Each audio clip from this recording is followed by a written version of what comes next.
1811 4000। यही consumer helpline. जागो ग्राहक जागो।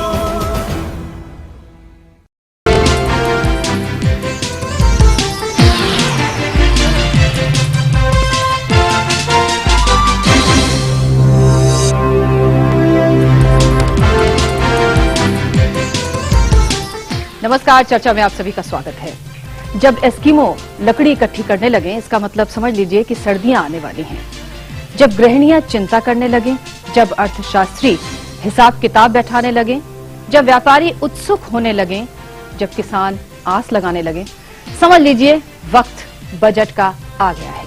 28 फरवरी को हमेशा की तरह वित्त मंत्री पी चिदम्बरम 2007-2008 का आम बजट पेश करेंगे। इस बजट से हम सबको कुछ ना कुछ उम्मीद रहती है, कुछ अपेक्षाएं रहती हैं, और आज इसी पर हम चर्चा करेंगे। और इस चर्चा में हमारे साथ जाने माने अर्थशास्त्री रहेंगे, हमारे साथ जनता जनार्दन रहेगी जो अपने सवाल पूछेंगे। लेकिन इससे पहले कि हम आगे बढ़ें, इस बजट का क्या कुछ प्रारूप हो सकता है, क्या कुछ चीजें इसमें शामिल हो सकती है, आइए उस पर एक नजर डालें। फरवरी का अंतिम सप्ताह देश में अपेक्षाओं का हफ्ता कहा जाता है, जब कमोबेश हर वर्ग की नजर वित्त मंत्री और उनके उस बस्ते पर टिकी होती है जिसे फ्रेंच भाषा में बूजे और अंग्रेजी में बजट कहते हैं। और उम्मीदों का ये पिटारा जब तक नहीं खुलता, इस पर लंबे चौड़े बहस मुबाहिसे होते हैं, अनेक कयास लगाए जाते हैं। तो हर साल की तरह इस बार भी बहस मुबाहिसे कयास जारी हैं और मजदूर किसानों से लेकर वेतनभोगियों, व्यापारियों और उद्योगपतियों की निगाहें वित्त मंत्री चिदम्बरम के इस थैले पर टिकी हैं, जो 28 फरवरी के दिन आगामी वर्ष के वित्तीय प्रबंधन का रहस्य खोलेगा। लेकिन इस बार का बजट कई मायनों में पिछले कुछ बजटों से भिन्न होगा। एक ओर जहां ये बजट यूपीए सरकार का मिड टर्म बजट होगा, तो वहीं इस गठबंधन के उन वायदों को पूरा करने की उन रूपरेखाओं को भी दर्शाएगा जो उसने न्यूनतम साझा कार्यक्रम में रेखांकित की हैं। यही नहीं, वर्ष 2007 और 8 का बजट 11वीं पंचवर्षीय योजना का प्रथम बजट भी होगा, जिसमें इस योजना की दिशा पर खरा उतरने की चुनौतियां भी होंगी। वर्तमान में भारतीय अर्थव्यवस्था एक ऊंची छलांग पर है। विकास की दर 9% तक पहुंच चुकी है और अगर अंतर्राष्ट्रीय एजेंसियों की माने तो आने वाले कुछ दशक में भारत अमेरिका को पछाड़कर विश्व की दूसरी बड़ी आर्थिक शक्ति बन जाएगा। लेकिन इन सुखद स्थितियों के बीच चिंता उस वित्तीय प्रबंधन की है जहां आर्थिक तेजी के इस दौर में मुद्रास्फीति की दर 6% का आंकड़ा पार कर रही है, जबकि पड़ोसी देश चीन हमसे अधिक आर्थिक विकास की दर के साथ मुद्रास्फीति पर नियंत्रण रखने में सफल हो रहा है। समस्या खाद्य प्रबंधन की भी है, जिससे कीमतें बेकाबू हो रही हैं। ऐसे में कृषि और खाद्यान्न प्रबंधन के क्षेत्र में अधिक प्रयास की जरूरत होगी। राष्ट्रीय विकास परिषद द्वारा 11वीं योजना के मसौदे में न्यूनतम साझा कार्यक्रम की प्रतिबद्धताओं पर विशेष जोर दिया गया है, जिसके अंतर्गत कृषि में अधिक सार्वजनिक निवेश, शिक्षा में जीडीपी का 6%, स्वास्थ्य में 2 से 3%, असंगठित क्षेत्र के श्रमिकों को सामाजिक सुरक्षा, एकीकृत बाल विकास योजनाओं को व्यापक बनाए जाने के अलावा राष्ट्रीय ग्रामीण रोजगार कार्यक्रम की प्रतिबद्धता को दोहराया गया है। इन ढेर सारे लक्ष्यों के साथ वित्त मंत्री के समक्ष चुनौतियां उन अपेक्षाओं पर खरा उतरने की भी हैं, जहां एक आम मध्यम वर्गीय वेतनभोगी बढ़ती महंगाई पर लगाम लगाने के साथ कर ढांचे में पुनर्गठन और उससे इनकम टैक्स में बड़ी राहत की बांट जोह रहा है। जहां सर्विस प्रोवाइडर कान में उंगली लगाए सर्विस टैक्स में और इजाफे या फिर इनके विस्तार की बात सुनने को तैयार नहीं, तो गृहिणियां घर के बजट को बिगड़ता नहीं देखना चाहती। किसान फसल बीमा योजना के विस्तार, फार्म लोन ऋण में कटौती के साथ साथ लंबित सिंचाई योजनाओं के पूरे होने का इंतजार कर रहा है। श्रमिक खास तौर से असंगठित क्षेत्र में अपनी सामाजिक सुरक्षा के प्रति चिंतित है, तो वहीं व्यापार और उद्योग जगत एक्साइज और कस्टम ड्यूटी में कटौती की उम्मीद के साथ फ्रिंज बेनिफिट और धन निकासी पर कर को समाप्त होते देखना चाहता है। आगामी बजट से संबंधित विश लिस्ट खासी लंबी चौड़ी है, जिसके बीच वित्त मंत्री के लिए एक लोकप्रिय बजट पेश करना एक बड़ी चुनौती ही होगी। लेकिन इन सब के बीच जो बात साफ है वो ये कि राष्ट्रीय लक्ष्य न केवल निजी स्वार्थ से कहीं बड़े हैं बल्कि उनसे परे भी, और इन लक्ष्यों की प्राप्ति इन निहित स्वार्थों को तज कर ही पूरी की जा सकती है, चाहे वे वेतन भोगियों के हों, व्यापारियों के या फिर उद्योगपतियों के।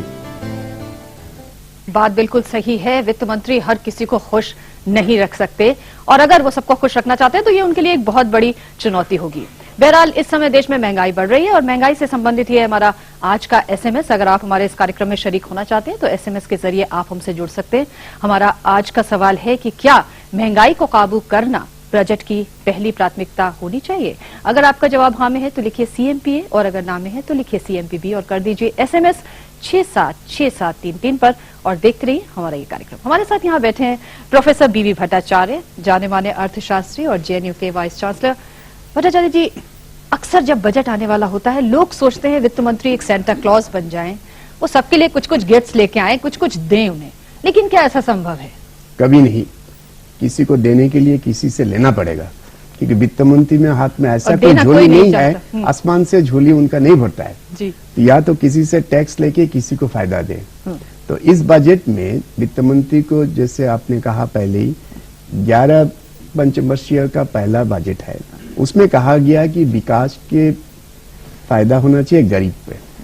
आप देखना है कि वित्त मंत्री कैसे ये ऐसी बजट बनाते हैं, क्योंकि एक तरफ ऊंचे वर्ग के लोग कहते हैं इनकम टैक्स कम कर डालो, कॉर्पोरेट सेक्टर कहते हैं हमारी टैक्स कम कर डालो, दूसरी तरफ गरीब कहते हैं हमें कुछ ज्यादा दे दो, तो कहां से उपाय साधन करेंगे? तो यही मुझे देखना है जी। हमारे साथ यहाँ श्री सुनील जैन हैं, जाने माने अर्थशास्त्री और बिजनेस स्टैंडर्ड से। सुनील जी, आप मुझे बताइए, हर आदमी चाहता है कुछ ना कुछ, टैक्स कोई देना नहीं चाहता, रियायतें चाहते हैं, आखिर ये हो कैसे? और इस बार के बजट में ज्यादा संभावनाएं क्या नजर आ रही हैं? देखिए, एक तो जहां तक एक्सपेंडिचर का सवाल है, जो पिछले साल जो मार्च में साल खत्म होएगा उसमें जो टैक्स रेट्स हैं, जो वित्त मंत्री ने सोचा था जितना टैक्स बढ़ेगा उससे कहीं ज्यादा उनके पास टैक्स आ चुका है, क्योंकि जो ग्रोथ है जो 9%, जैसे आपने कहा प्रोग्राम में 9% जो ग्रोथ है, उसकी वजह से काफी उनके पास टैक्स पड़े हुए हैं। तो उनके पास जो उनका जो बजट है काफी मतलब भरा हुआ है, उनका जो खजाना है। तो जैसे जो इनके जो एनसीएमपी, जो नेशनल कॉमन मिनिमम प्रोग्राम के जो प्रोग्राम है, जैसे एनआरईजीए, सर्व शिक्षा अभियान, इन पे काफी खर्चा होएगा। दूसरा, क्योंकि आजकल इन्फ्लेशन, जैसे आपने कहा, ये इन्फ्लेशन का माहौल है, तो जो एक्साइज ड्यूटीज में जो कट आएगा, जो इम्पोर्ट ड्यूटीज में कट आएगा, काफी उसके बारे में वित्त मंत्री बात करेंगे। इसमें सबकी ये सोच थी कि इस बार जो सर्विस टैक्स है, क्योंकि हमें गुड्स एंड सर्विस कंबाइंड एक टैक्स लगाने वाले हैं, कि मतलब जो प्रोडक्शन है उस पर भी वही टैक्स है, जो सर्विस है उस पर भी वही टैक्स होगा। तो लोगों का काफी मानना था कि जो सर्विस टैक्स है उसका विस्तार बढ़ेगा और उसका जो अमाउंट है जो वो लेवल बढ़ेगा। मेरे को लग रहा है क्योंकि इन्फ्लेशन के दर के बीच में है हम, इसलिए वो जो सर्विस टैक्स का जो रेट बढ़ने वाला था, हो सकता है उस पर कुछ ना हो। अच्छा, कॉर्पोरेट टैक्स एग्जाम्पशन जो है, इम्पोर्ट ड्यूटी पे जो एग्जाम्पशन है, जो एक्साइज ड्यूटी पे जो कॉर्पोरेट टैक्स में इम्पोर्ट और एक्साइज ड्यूटी पे एग्जाम्पशन बहुत हैं, क्योंकि जब एक समय था जब ये 150% होती थी इम्पोर्ट ड्यूटी, अब वो इम्पोर्ट ड्यूटी आपकी पीक रेट होगी 12.5-10 या 10%। तो वो एग्जाम्पशंस काफी इस बार साफ करेंगे बजट में। तो जब वो कम होंगी तो इसका मतलब इफेक्टिव टैक्स रेट लोगों के लिए बढ़ जाएगा, और जो मेन इसका होगा कि एग्जाम्पशंस घटेंगी और एक्साइज ड्यूटी और इम्पोर्ट ड्यूटी काफी चीजों पे कम होगी, क्योंकि उससे इन्फ्लेशन पे इम्पैक्ट होगा। सस्ता हो जाएगा जाहिर। जैसे अब पेट्रोल के डीजल के दाम सरकार ने गिरा दिए, अब उसका जो अभी अगर एक्साइज ड्यूटी कम नहीं करेंगे तो जो गवर्नमेंट की कंपनीज है, ऑयल पीएसयूज है, उनको नुकसान ज्यादा होगा, तो टैक्स कम करेंगे थोड़ा। जी, हमारे पास टैक्स के एक्सपर्ट बैठे हुए हैं, उनके पास चलते हैं। हमारे साथ श्री RN लखोटिया साहब बैठे हुए हैं। लखोटिया साहब, क्या उम्मीद कर रहे हैं आप इस बार वित्त मंत्री के उस ब्रीफकेस में से? टैक्सेस कितने निकलेंगे बाहर? हाँ, टैक्सेस तो निकले कि नहीं निकले, टैक्स एग्जम्पशन हटाने की बात होते हुए भी मुझे लगता है कि इन्वेस्टमेंट पर राहत होगी। क्यों कि हर बैंक ने फिक्स डिपॉजिट पर रेट बढ़ा दी, 6.5 था, 7 था, 7.5, 8, 8.5, 9। आज स्टेट बैंक का ही अनाउंसमेंट आ गया कि 9.5 देंगे और सीनियर सिटीजन को 9.25 देंगे। तो ये कहां से देंगे? जब देंगे जबकि इनके यहाँ सेविंग्स जमा होंगी, और सेविंग्स लोग बाग बैंक में जब रखेंगे जब उनको इंसेंटिव मिलेगा, टैक्स इंसेंटिव। अभी पब्लिक प्रोविडेंट फंड या ELSS इत्यादि में या बीमा योजना में वहां देते हैं, तो 1 लाख रुपए की कोई लिमिट कुछ भी नहीं हुई धारा 80C में। इसलिए मुझे पक्की उम्मीद है कि ये लिमिट जरूर बढ़ेगी। होना तो चाहिए कि उतनी ही फिक्स डिपॉजिट के लिए कर दें कि जो आपकी 1 लाख की लिमिट है वो तो बाकी चीजों की रहेगी, लेकिन बैंक की फिक्स डिपॉजिट की 5 साल से घटाकर 3 साल और कम से कम 1 लाख, वरना 50,000 तो निश्चित होना ही है, वरना बैंकों में पैसा आएगा ही नहीं, इसमें तो कोई रोक ही नहीं सकता। लेकिन होना चाहिए कि अतिरिक्त 1 लाख रुपए तक और हो, तब बैंकों के पास खूब पैसा आ जाएगा और वो पैसा आने से होम लोन भी सस्ते होंगे, सब कुछ होगा, अवेलेबिलिटी जिस सेक्टर में चाहिए उसमें होगी, मुझे पूरी उम्मीद है। मतलब आप उम्मीद जता रहे हैं और मतलब लोगों के लिए अगर ये खुशखबरी की बात है कि उनको होना चाहिए, मुझे फिक्स डिपॉजिट पे अगर ज्यादा ब्याज मिलता है, आम जनता, आम खुश होगी, खुश होगा। चलिए खुश रहने दीजिए उन्हें थोड़ी देर के लिए। हमारे साथ श्री अबू सालेह शरीफ बैठे हुए हैं, chief economist national council of applied economic research से और कृषि के खासतौर से जानकार। शरीफ साहब ये बताइए कि जिस तरह से कृषि का जो योगदान है वो जीडीपी ग्रोथ रेट में डिक्लाइनिंग पर है, कमी पर है, सरकार चाहती है, उसकी प्रतिबद्धता है कि इसे बढ़ाया जाए, क्या इसके आज आगामी बजट में इस क्षेत्र में आप उम्मीद की कोई किरण आपको दिखती है कि ज्यादा सपोर्ट करेंगे? देखिए, ये जो बजट है 11th प्लान का जो हवाला आपने दिया है, तो ये ग्रोथ विथ इक्विटी का है। तो हमें ग्रोथ भी चाहिए और जब ग्रोथ होगा तो उसका डिस्ट्रीब्यूशन भी हमें इक्विटीज चाहिए जो गरीबों को तक उसका ले जाए। अब इशू ये है कि इन्फ्लेशन हो गया है, महंगाई बढ़ गई है। महंगाई बढ़ने का कारण क्या होगा? महंगाई बढ़ने का कारण ये है कि मार्केट में सप्लाई कम हो चुकी है और मार्केट में जो लोगों के पास अभी धान्य है, जो इनकम है, वो डिमांड ज्यादा है और सप्लाई कम हो गई है। हो सकता है कि कुछ ऐसे वस्तुएं हैं उसके प्राइसेस ज्यादा हो गए, जैसे खाने पीने की वस्तुओं की, तो इससे कृषि का संबंध बनता है। मगर बात यह हो रही है कि इन्फ्लेशन, ग्रोइंग इकोनॉमी में इन्फ्लेशन होना जरूरी भी है। ऐसा इन्फ्लेशन, विदाउट इन्फ्लेशन ग्रोथ नहीं होता है। और दूसरी बात यह है कि पहले कहा गया है कि गवर्नमेंट के पास अभी 2 तरह के पूंजी ज्यादा है। एक है टैक्स रेट से जो कलेक्शन हुआ है, वो टैक्स बेस बड़ा है और इसीलिए करीब जो एक्सपेक्टेशन था उससे 50% ज्यादा tax collection, direct tax collection हो गई, वो धान्य गवर्नमेंट के पास है। और दूसरी बात यह भी है कि हमारा जो इंटरनेशनल इन्वेस्टमेंट हो रहा है, जो हमारे ग्रोथ में, जैसा FDI कहते हैं या FII कहते हैं, ये दोनों का ग्रोथ पिछले 2-3 साल से बहुत ज्यादा हो चुका है। तो इस तरह से जो फाइनेंशियल कंडीशन, जो फिजिकल कंडीशन है, वो हमारे कंट्री का बहुत स्ट्रांग है। अगर प्रॉब्लम है तो एक चीज है जिसको फिजिकल डेफिसिट कहा जाता है, मगर वो भी मेरे हिसाब से अभी नियंत्रण में है। पिछले 2-3 साल से पहले जब 12-13% पे था कंबाइंड फिजिकल डेफिसिट, वो करीब 9 से 10% का आज है। तो अब रही कृषि की बात, तो कृषि एक बहुत बड़ा हिस्सा है हमारे जीडीपी का आज भी, इसके बावजूद कि उसका जो शेयर है वो कम हो गया जी। मगर जो कृषि में जो उत्पादन होता है 60% हमारे जो लोग हैं उसी से जीडीपी का कमाते हैं। तो अब बात ये होगी कि जो महंगाई है वो कृषि के वस्तुओं पे उसका क्या रोल है। तो अभी हमें लगता है कि गेहूं के दाम की बहुत बड़ी एक तरह से वॉलेटिलिटी आ गई है और यहां लग रहा है कि गेहूं की सप्लाई कम हो गई है, मगर उसके लिए जो गवर्नमेंट ने निर्यात करने, मतलब इंपोर्ट करने के लिए भी सुविधा बना चुकी है और इसलिए मैं समझता हूं कि एक टेम्पररी इन्फ्लेशनरी फेस है और मुझे कुछ लगता है कि ये it is related to the current election scenario. तो मुझे ये इन्फ्लेशन जो है एक तरह का नियंत्रण में ला सकते हैं एंड सप्लाई कंस्ट्रेंट बढ़ा सकते हैं। सिर्फ इन्फ्लेशन रेट ऑफ इंटरेस्ट बढ़ाने से मतलब ये कि डिमांड कंस्ट्रेंट नहीं बनते, मगर सप्लाई भी बढ़ानी पड़ेगी और जाहिर है उसके लिए कृषि पर पूरा ध्यान देना होगा। हमारे साथ यहाँ विवेक भारती बैठे हुए हैं, एडवाइजर फिक्की के। विवेक, उद्योगों को क्या कुछ उम्मीदें हैं, अगर पहले आपसे यही जान लें। आपने सबसे पहले जो सवाल उठाया था उसके बारे में कुछ कह सकता हूँ? बिल्कुल बताइए। कि आपने कहा था कि सबके लिए क्या कुछ हो सकता है? बिल्कुल हो सकता है, सबके लिए हो सकता है। जब तक आप अर्थव्यवस्था की गति को 9% से बढ़ाते रहेंगे, सबके लिए कुछ ना कुछ हो सकता है। तो बजट 9% को कैसे कायम रखे, इस पर जोर देना चाहिए, क्योंकि बिना उस 9% के गरीब को भी नहीं मिलेगा। अगर आप ये 4-5% पे आ जाएंगे तो गरीबी भी कम नहीं होगी। तो किस तरह से हम 9% को बढ़ाए रखें, इस हाई ग्रोथ रेट को चलाते रहें, तो सबको बजट में सबको कुछ ना कुछ मिल सकता है। तो ये सिर्फ टैक्स बढ़ाने से नहीं मिलेगा। हमने देखा है कि इस वक्त वित्त मंत्री, क्योंकि उनके पास ग्रोथ से जुड़े हुए खजाना आ रहा है, जैसा कि सुनील जैन ने कहा, उस खजाने को भी बढ़ाया जा सकता है और टैक्स रेट्स को भी कम किया जा सकता है। दोनों चीजें हासिल की जा सकती हैं। और साथ में जो अबू सलेह साहब ने कहा कि कृषि के ऊपर जो एक नेग्लेक्ट है इन्वेस्टमेंट का, उसमें पब्लिक इन्वेस्टमेंट को भी बढ़ाना पड़ेगा और प्राइवेट इन्वेस्टमेंट को भी अट्रैक्ट करना पड़ेगा आपको।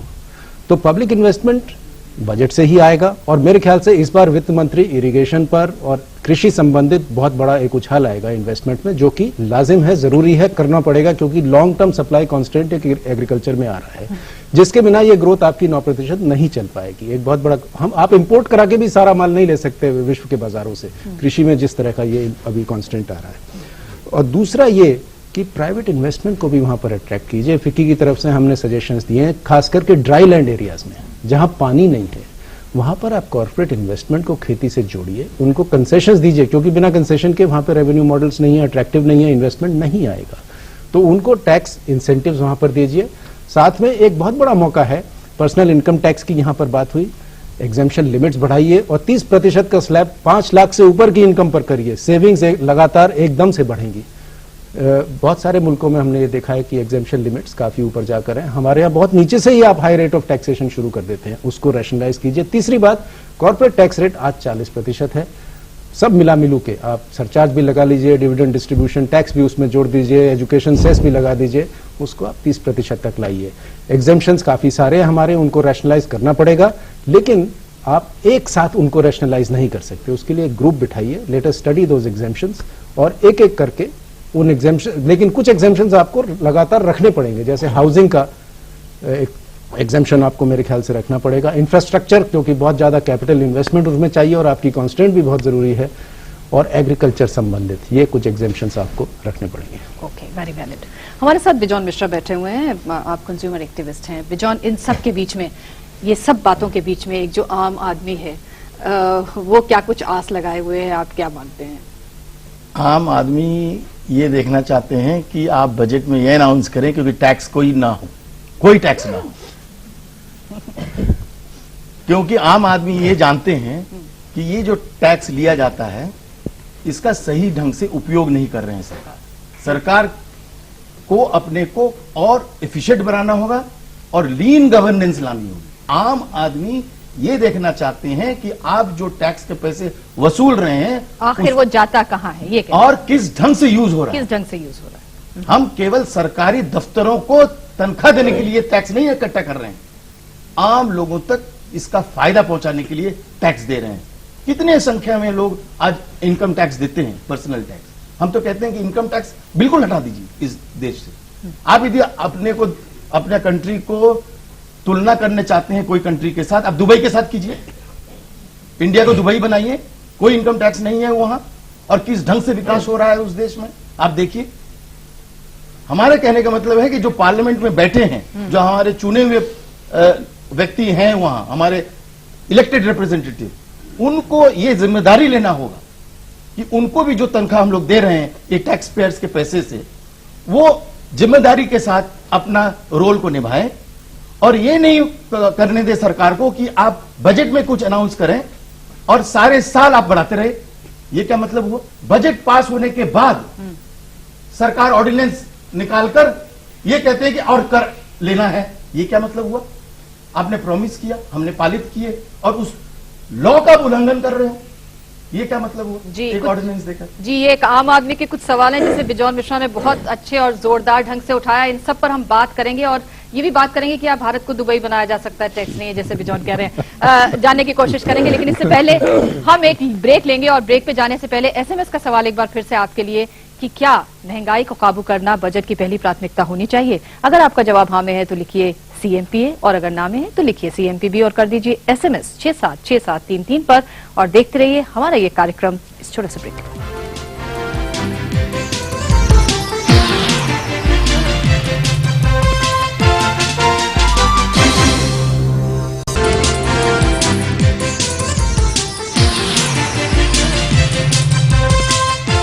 चर्चा में एक बार फिर से आपका स्वागत है। ब्रेक पे जाने से पहले कुछ सवालों की चर्चा हो रही थी, उन सवालों पर ही क्यों ना बात करने हमारे साथ प्रोफेसर बीवी भट्टाचार्य हैं। भट्टाचार्य जी, दुबई जैसे क्यों नहीं हो सकते हैं? बहुत अच्छा सवाल है। बिजनेसमैन के लिए दुबई स्वर्ग है, मजदूरों के लिए नरक है। तो आप कौन सा चाहते हैं? मुझे अगर पूछे तो यूरोप के कई देश है, इतने ऊंचे देश बन गए जिसको हैप्पीनेस के तर्ज से दुनिया के सबसे अच्छे माना जाता है, स्कैंडिनेवियन कंट्री।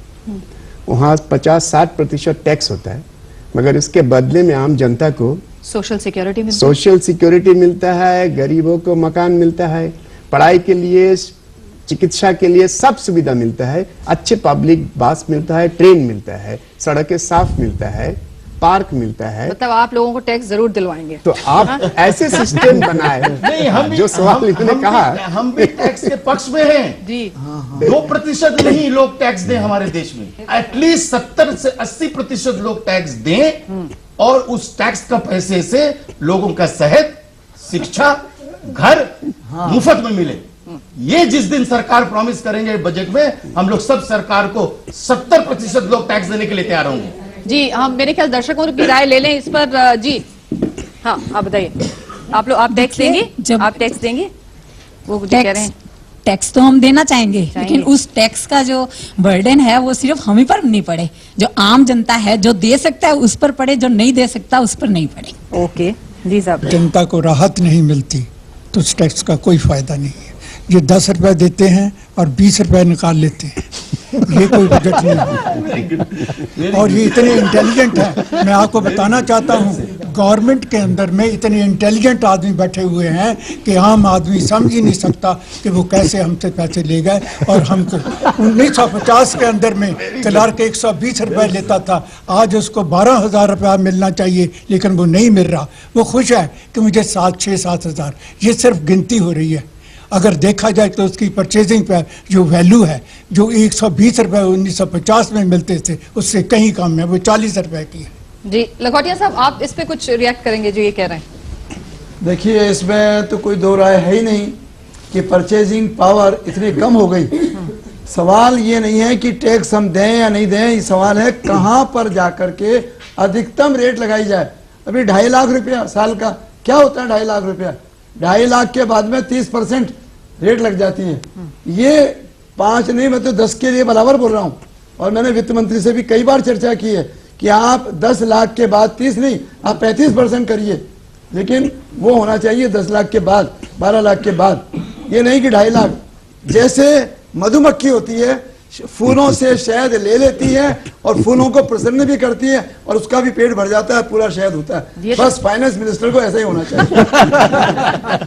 जी, मैं कहना चाहूंगा कि टैक्स देना तो जरूरी है, मगर हमारे देश में जो टैक्स देते हैं वो सिर्फ organise sector, particularly public organise sector से टैक्स ज्यादा कलेक्शन होता है। जो सेल्फ एम्प्लॉयड है हमारा देश में, ज्यादा फार्मिंग कम्युनिटी है और सेल्फ एम्प्लॉयड कम्युनिटी है। तो इन लोगों को टैक्स नेट में लाने के लिए हमारे व्यवस्था ठीक से नहीं है। ऑल्दो अभी जो सर्विस टैक्स आया है वो शायद बढ़ने के चांसेस हैं, मगर दो चीज मैं प्रस्ताव रखूंगा कि ये तो मिड टर्म करेक्शन का बजट है, मगर अगला बजट अगले साल का और उसके बाद का जो बजट है वो बहुत महत्वपूर्ण इसलिए है कि हमारे 2 मेजर सोर्स, एक सोर्स जो टैक्स ज्यादा कमाने की जो अपॉर्चुनिटी है वो हम लूज शायद कर रहे हैं इस वक्त, और एक ऐसी व्यवस्था है जहां ज्यादा पैसा खर्च होगा। वो 2 ये चीज है। एक है स्पेशल इकोनॉमिक जोन्स की, जो आज बहुत ही चर्चा में है और बहुत ही बड़ी मात्रा में, बड़े उसके साइज में ग्रो हो रहा है।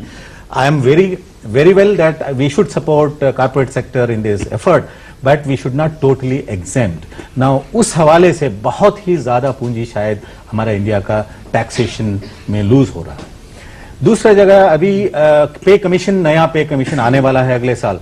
अब हमें पता है कि 5th पे कमीशन में क्या हुआ था। अभी 6th पे कमीशन वो इसलिए जरूरी हो जाता है कि वो इलेक्शन ईयर आ जाएगा नेक्स्ट ईयर, और वो उसके मातहत बहुत सारी पूंजी जाने वाली है। तो ये 2 जो हैं हमारे बहुत बड़े क्या कह सकते हैं, ड्रैकोनियन जो बुरे ख्वाब पड़ने वाले हैं, वो अगले साल आने वाले जी। ये जो सरकारी खर्चों को कम करने की बात होती है, हमेशा हम कहते भी हैं, सरकार भी कहती है सरकारी खर्चों को कम करना है, लेकिन फिर छठा वेतन आयोग बैठता है और तमाम खर्चे सरकार के रहते हैं। क्या इस बजट में श्री पी चिदम्बरम इस तरफ कुछ ध्यान देंगे अपने खर्चों को कम करने के लिए? नहीं, उनका देखिए अभी जो क्या दे सकते हैं वो? नहीं, क्योंकि इसमें जब तक आप पूरा रैशनलाइज नहीं करेंगे कि जिस एरिया में सरकार को नहीं होना चाहिए वो सरकार नहीं होगी उस एरिया में, जब तक आप वो नहीं करेंगे आपके खर्चे बढ़ने ही बढ़ने हैं। अब जैसे लोगों ने बात की कि भी अगर गवर्नमेंट फ्री हाउसिंग देगी तो हम सब लोग टैक्स देंगे। आप ये देखिए, जो अगर गवर्नमेंट फ्री हाउसिंग देगी उसका जो कॉस्ट है वो प्राइवेट हाउसिंग से काफी ज्यादा होएगा। आज की तारीख में अगर आप अपने बच्चे को प्राइवेट स्कूल में भेजें तो उसका कॉस्ट कम होता है उस इन कंपैरिजन में जब आप उसको गवर्नमेंट स्कूल में भेजेंगे, क्योंकि गवर्नमेंट स्कूल की जो टीचर है उनकी जो सैलरीज है वो प्राइवेट टीचर से डबल है। जो गवर्नमेंट के ड्राइवर्स हैं उनके प्राइवेट ड्राइवर से तनख्वाह डबल होती है टोटल कॉस्ट। तो जिस चीज में गवर्नमेंट ज्यादा आगे बढ़ेगी कि चलिए हम इसको दे देते हैं, हम आपके बच्चे को स्कूल में पढ़ाएंगे, तो जैसे गवर्नमेंट आगे बढ़ते जाएगी ये एनसीएमपी के प्रोग्राम्स के लिए, वैसे कॉस्ट बढ़ते जाएंगे, वैसे स्पाइरल होते जाएंगे। तो मेरे को कोई खास उम्मीद नहीं है कि सरकारी खर्चों में की एक्सपेंडिचर पे कोई कंट्रोल हो पाएगा। जी पहले एक हम केवल एक चीज अब बताना चाहेंगे अबू सालिम जी का बात को आगे रखते हुए, ये जो स्पेशल इकोनॉमिक जोन्स कहा जा रहा है, हम लोग एक ट्रायल बेसिस पे नॉर्थ ईस्ट के लिए शुरू किए कि जो उद्योग नॉर्थ ईस्ट में जाएं तो उनको हम लोग टैक्स का छूट देंगे। हुआ क्या? Less developed area. अब हम जाकर जब देखते हैं वहां कोई विकास नहीं हुआ है, लेकिन सारे उद्योग वाले टैक्स एग्जम्पशन के नाम से कई टैक्स के बेनिफिट ले चुके हैं, जो कोर्ट ने भी कहा है कि सरकार को इसको रिकवर करना चाहिए रेट्रोस्पेक्टिव, गुटखा कंपनी और तंबाकू कंपनी से।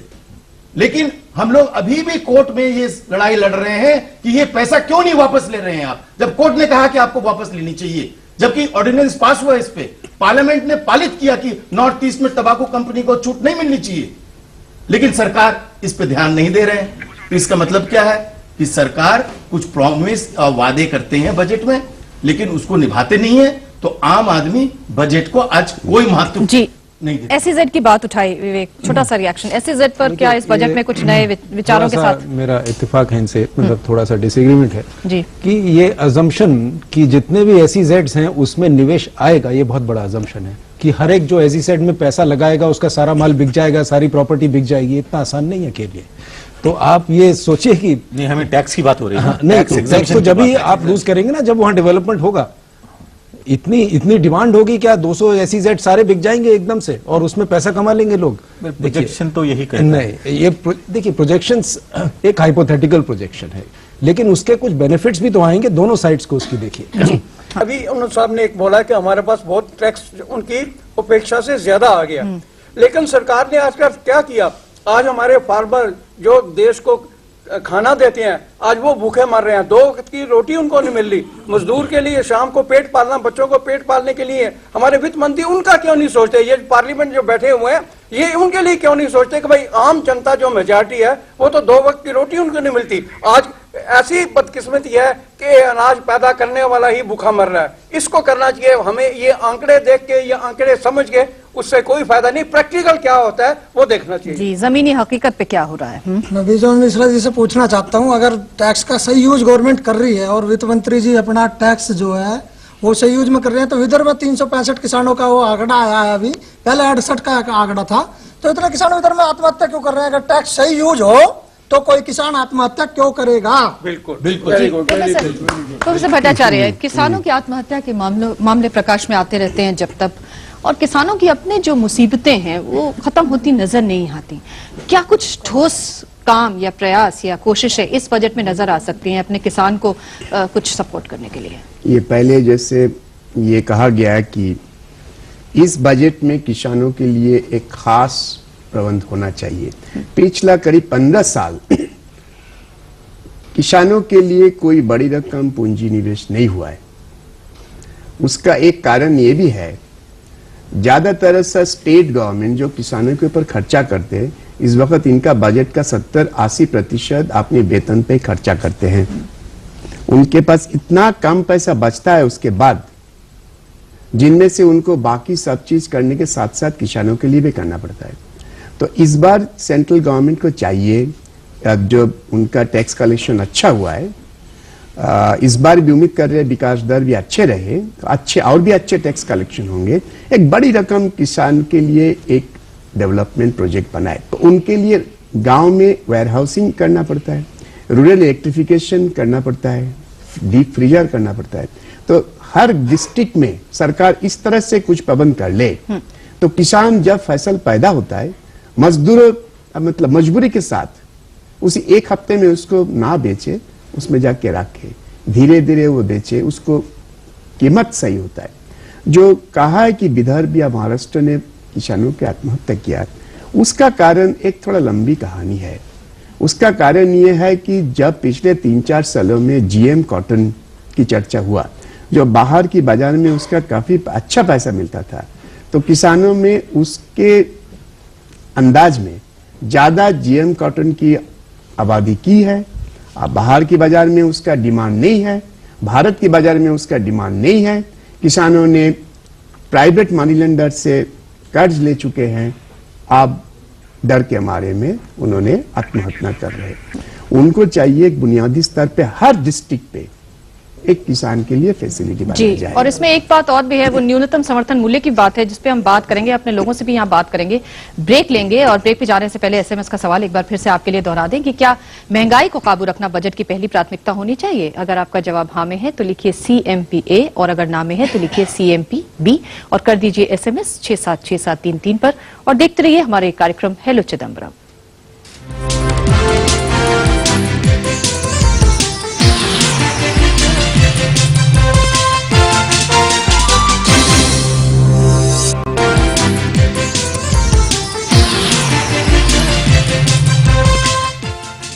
चर्चा में एक बार फिर से आपका स्वागत है। बात हो रही थी ब्रेक पे जाने से पहले किसानों की, और किसानों से संबंधित एक और मुद्दा जो बहुत शरीक साहब निकल कर आता है वो न्यूनतम समर्थन मूल्य का है। उसको वाजिब बनाया जाना चाहिए।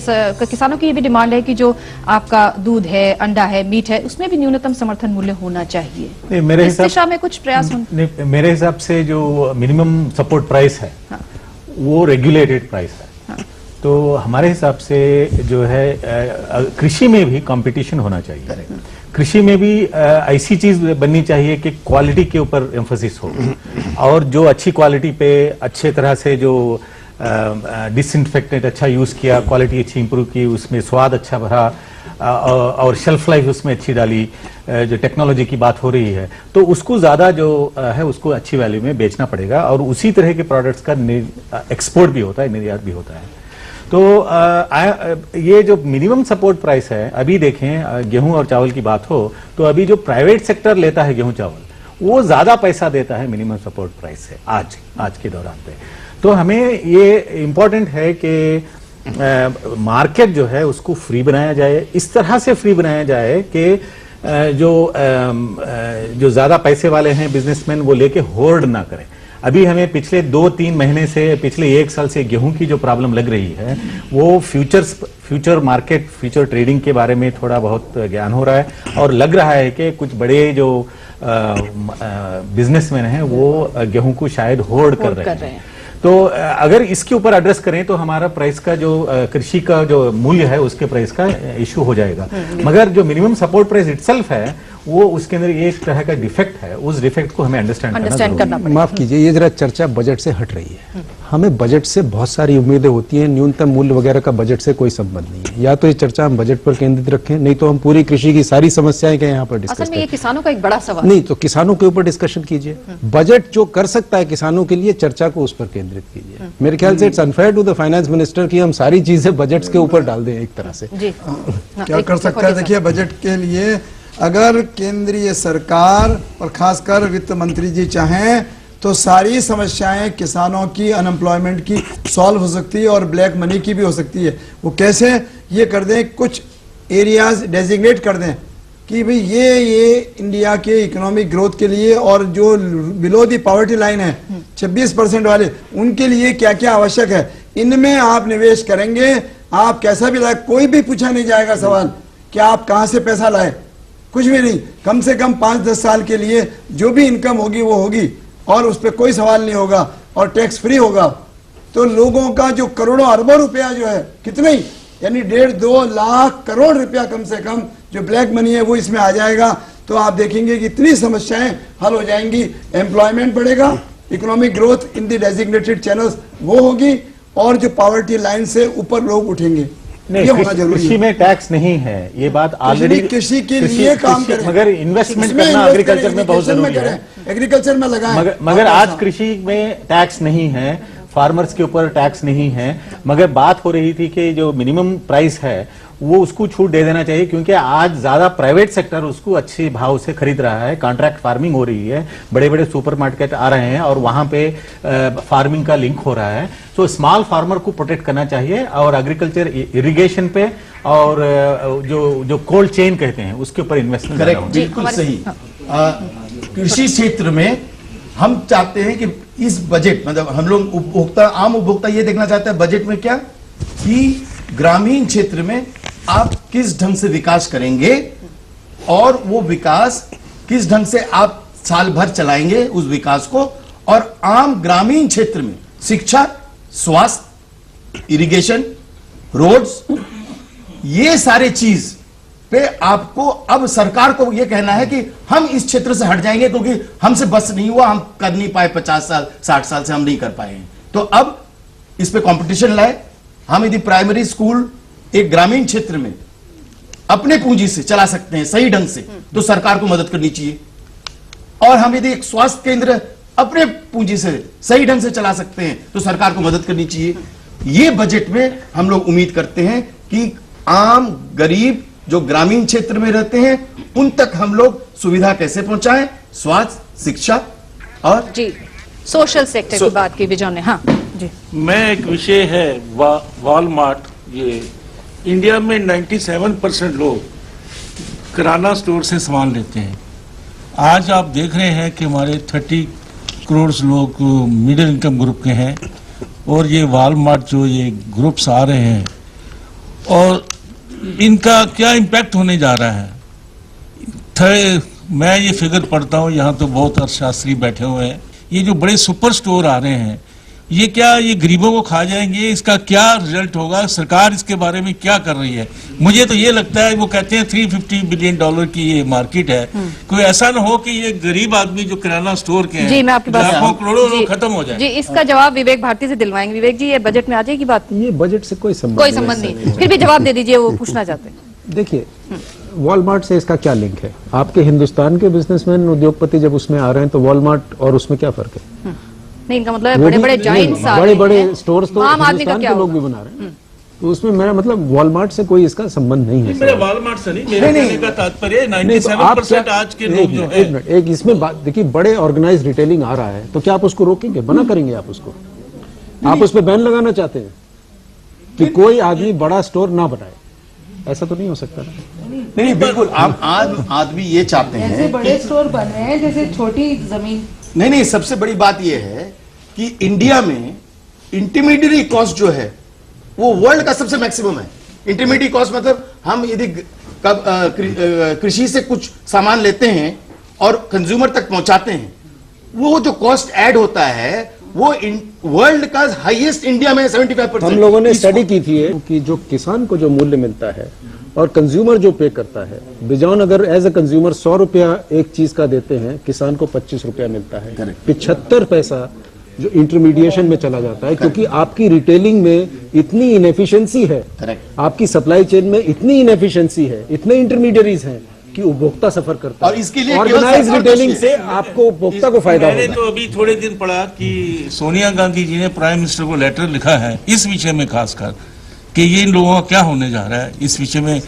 आज तक शायद 60 लेटर्स लिख चुकी हैं, तो इस विषय में ये बर्निंग इशू है कि जो लोग जी क्या होगा। ओके, उनकी अपनी एक चिंता है। हाँ जी, इसमें जैसे ये हमारा बजट से रिलेटेड है, मेरा तो ये है कि हम एक इनको चुन के भेजते हैं और हमारे वित्त मंत्री जी और ये सब अपने लिए तो सारे फ्रीबीज इकट्ठे कर लेते हैं, सब कुछ हो जाता है विद इन ओवरनाइट।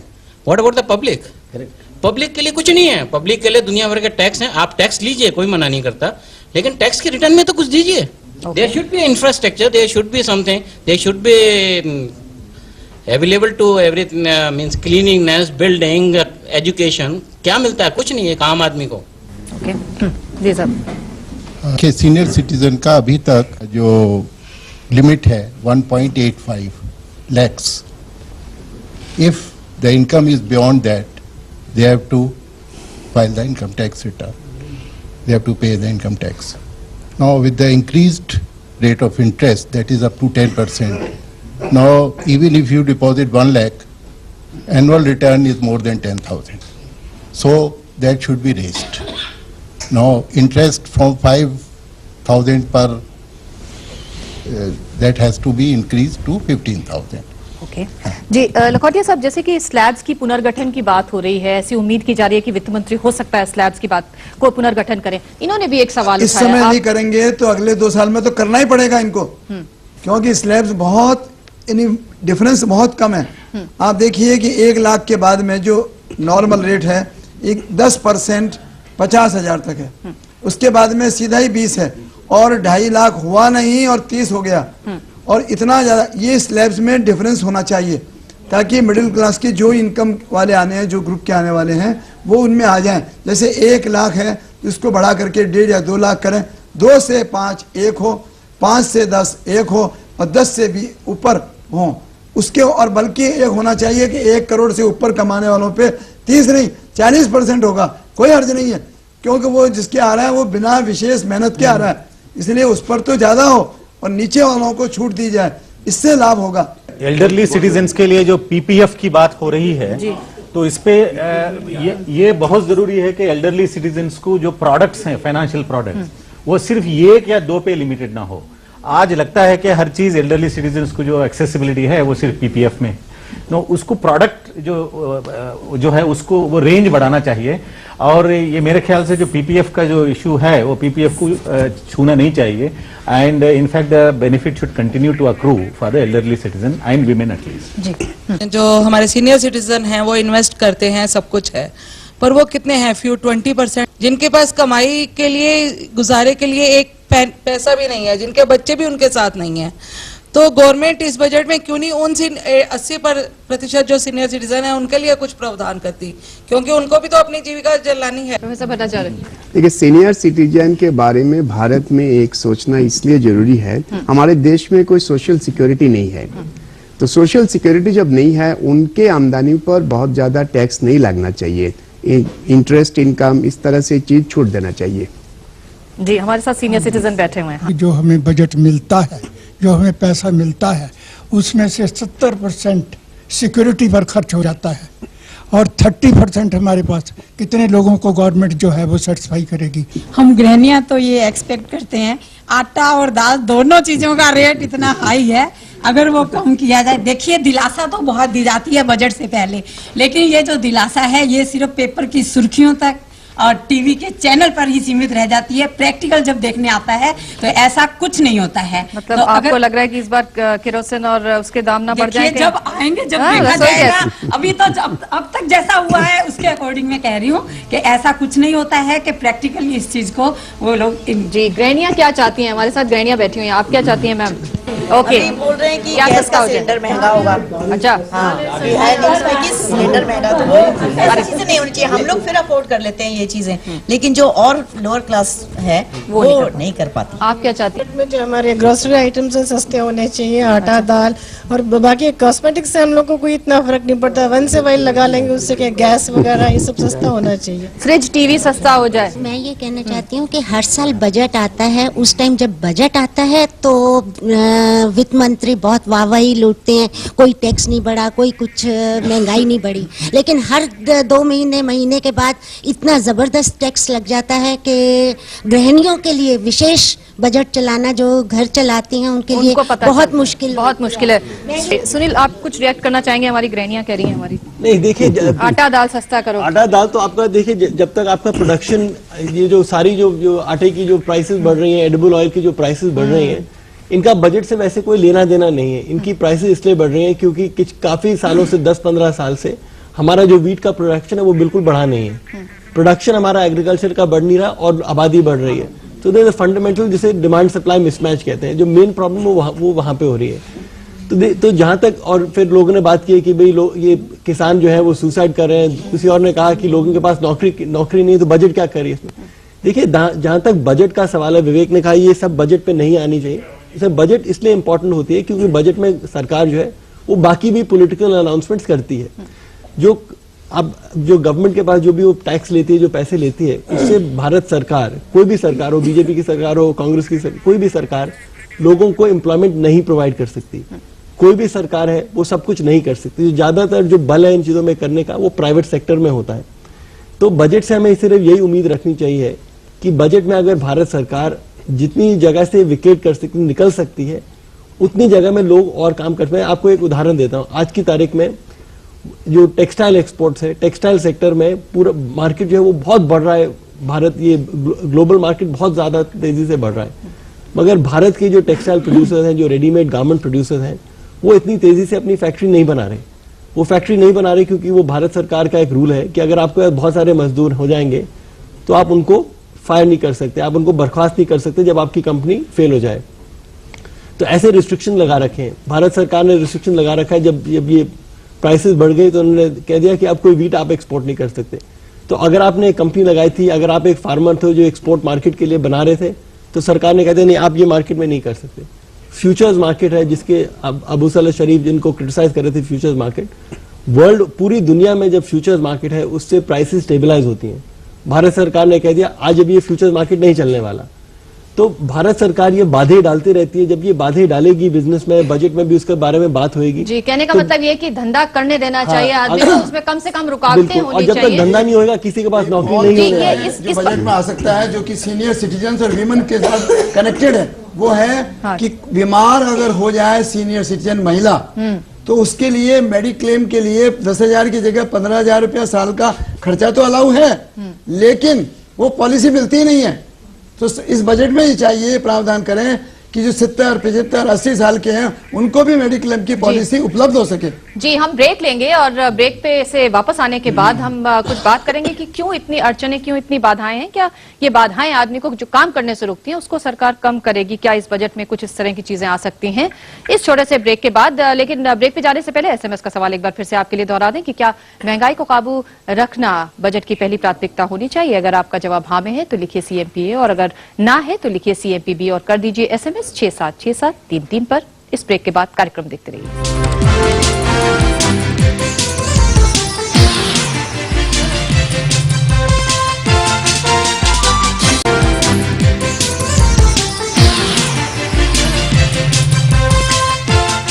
चर्चा में एक बार फिर से आपका स्वागत है। यहाँ बहुत सारे सवाल हैं, बहुत सारी बातें लोग करना चाहते हैं। प्रोफेसर भट्टाचार्य, जो बात सुनील जैन ने उठाई कि धंधा करने देना चाहिए आदमी को, उसके लिए रोक कम से कम होनी चाहिए, बाधाएं कम से कम होनी चाहिए, उसको सहूलियतें ज्यादा होनी चाहिए और यही सरकार का काम है। देखिए, ये तो आम जनता के साथ संबंध तभी होगा, आम जनता को जो फायदा मिलेगा इससे। इस वक्त जो आम जनता नाराज है, आप बाहर की पूंजी निवेश के लिए तो काफी रोक प्रबंध बंद कर दिया है, ठीक है, खोल दिया। इससे हमें कितना फायदा हुआ? $180 बिलियन हमारे पास विदेशी पूंजी भंडार है। इससे आम जनता के लिए क्या हुआ? आम जनता के लिए दो चीज चाहिए, रोजगार और महंगाई कम। इन दोनों में अगर इसका कोई फर्क ना पड़े तो हमें इससे क्या लेना देना है? तो इसलिए मुझे तो चाहिए कि बजट के लिए सबसे ज्यादा जो प्रबंध होना चाहिए, रोजगार की प्रबंध करना चाहिए। ऐसे सब जगह पूंजी निवेश होना चाहिए जहां पे लोगों को नौकरी मिले। अगर लोगों को 2,000 रुपया नौकरी मिल जाए, महंगाई के कारण 100 रुपया 500 रुपया खर्चा भी बढ़ जाए, फिर भी फायदा होता है। ओके, हाँ, एक मिनट जरा मैं थोड़े से 2-3 रिएक्शंस ले लूं। हमारे साथ ये गृहिणी बैठी हैं, शायद कुछ शिकायत कर रही हैं। जैसे कि सभी को पता है, हमारा 28 तारीख को हमारा बजट पेश किया जा रहा है।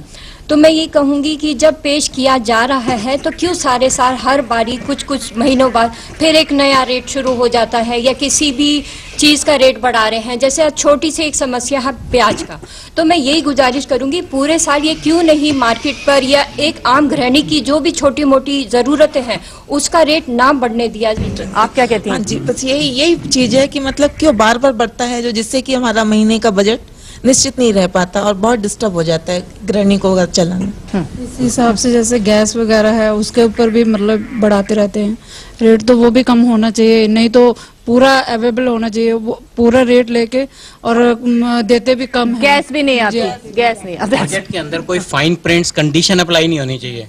बजट आ गया मीन्स बजट आ गया, तो बाद में वो जो फाइन प्रिंट्स चलते रहते हैं धीरे धीरे छोटे छोटे, वो नहीं होने चाहिए। अच्छा, एक बात जो मैं पूछना चाह रही थी वो सोशल सेक्टर से संबंधित है। सोशल सेक्टर के अपलिफ्टमेंट की बहुत जरूरत है। शरीफ साहब, आप क्या सोचते हैं, क्या कुछ प्रावधान इस बजट में होने? ये जो दो सेक्टर हैं, कृषि और सोशल सेक्टर, ये दोनों बहुत ही संबंधित हैं। और सोशल सेक्टर में इस बार हम समझते हैं कि इस बजट से और पूरे 11th प्लान में स्वास्थ्य के ऊपर बहुत ज्यादा एम्फोसिस देना बहुत जरूरी है। और ऐसी भी उम्मीद की जा रही कि कुछ हेल्थ सेस का भी कुछ हो सकता है, वो बहुत जरूरी है। तो 2 से 3% होने इसके मातहत में इसका लिंकेज ये है कि अभी ये कह रहे हैं कि जो एजुकेशन पे जो एम्फोसिस था पिछले 5 सालों में वो कम हो जाएगा और वो एम्फोसिस जाके स्वास्थ्य में जाएगा। ये गलत चीज होगी। तो एजुकेशन, जो प्राइमरी एजुकेशन पे, जो हमारी विद्याभ्यास पे और यूनिवर्सिटी एजुकेशन पे, टेक्निकल एजुकेशन पे, वो तो बरकरार रहना चाहिए। अगर गवर्नमेंट उसको कम करके और सिर्फ स्वास्थ्य पे ज्यादा करेगी तब जाके हमें हमारे जो देश बंधु हैं उनको फायदा नहीं होगा। मगर मैं ये एक लास्ट बात बोलना चाहूंगा, सोशल सेक्टर में बहुत जरूरी ये है कि बहुत सारे ऐसे प्रोग्राम्स हमारे देश में हैं गांव के लिए, गरीबों के लिए, शेड्यूल कास्ट शेड्यूल ट्राइब के लिए, माइनॉरिटीज के लिए, अलग अलग तरह के प्रोग्राम्स हम बनाए हैं। मगर ये प्रोग्राम्स असल में जब गांव में, देहातों में, टाउन्स में जाके देखें तो वो मुहैया नहीं हो सकते। तो ये जो प्रोग्राम इंप्लीमेंटेशन है इस पे बहुत ज्यादा जोर देना चाहिए। और तीसरी बात है, जो उद्योग की बात हो रही है, तो वहां पे अब ये देखिए कि दिल्ली जैसे शहर में आप कार पार्क कर सकते हैं एक फुटपाथ पे, मगर वहां पे कोई छोटा बिजनेस नहीं कर सकते। ये मुझे थोड़ा सा वो लगता है कि छोटे जो धंधे करने वाले हैं उनको कुछ ऐसा प्रोग्राम बनाएं कि वो इज्जत की रोटी 2 कमाएं, और उनको ऐसा नहीं पुलिस और जो टैक्स कर्मचारी हैं उनके हफ्ते के ऊपर जिंदगी चलाएं। विवेक, कुछ सोशल सेक्टर पे उद्योगों ने भी काफी बात किया है। नहीं, देखिए, सोशल सेक्टर में आपको निवेश बढ़ाना पड़ेगा, सीधी सी बात है। और इसका कोई विरोधाभास टैक्स रेट्स वगैरह से नहीं लगता। जैसा मैंने पहले कहा था, आप अर्थव्यवस्था की गति 9-10% से चलाइए, इतना टैक्स का रेवेन्यू आपके पास आएगा, आप सब में निवेश कर सकते हैं। एजुकेशन पर भी आपको बढ़ाना है निवेश, और हर स्तर पर बढ़ाना है, प्राइमरी, सेकेंडरी और हायर एजुकेशन, सब पे आपको ज्यादा पैसा खर्च करना है। और प्राइवेट सेक्टर को भी आप इनवाइट कीजिए उसमें। आपने फॉरेन इन्वेस्टमेंट भी अगर आता है एजुकेशन में, क्या बुराई है उसमें? जी, आपके बच्चे बाहर जा रहे हैं, यहीं पर पढ़ेंगे। जी, बीवी भट्टाचार्य साहब, ये जो सोशल सेक्टर की बात होती है, खासतौर से यूपीए का अपना जो न्यूनतम साझा कार्यक्रम है उसमें भी इस पे बहुत जोर दिया गया है, तो इस बजट में हम सोशल सेक्टर में ज्यादा इन्वेस्टमेंट और ज्यादा कोशिश देख पाएंगे? अभी तक ये जो चर्चा हो रहा है यूपीए गवर्नमेंट का, ये सिर्फ चर्चा में रह गया। बजट में अभी तक इसका असर नहीं दिखाई दिया। होना चाहिए बजट में 3 चीजों के ऊपर बहुत सबसे बड़ा ध्यान, कृषि के विकास, स्वास्थ्य, शिक्षा। बाकी 3 सब चीज सरकार प्राइवेट सेक्टर पे छोड़ दे, उद्योग हो चाहे कुछ भी हो। इन 3 चीज सरकार अगर संभाल लेंगे, आम जनता धीरे धीरे अपना आप सब अपने प्रबंध कर लेंगे। जी, बिजॉन जी, बहुत देर से शांत बैठे हैं। नहीं, हम केवल बजट से ये उम्मीद रखते हैं कि सरकार ये अनाउंसमेंट करें कि दवाइयों पे कोई कर नहीं होगा। दवाइयों पे बिल्कुल कोई कर नहीं होनी चाहिए, नंबर 1। नंबर 2, हर ग्रामीण क्षेत्र में जितने गरीब तक के लोग हैं वो सारे हेल्थ इंश्योरेंस से कवर हो जाएं।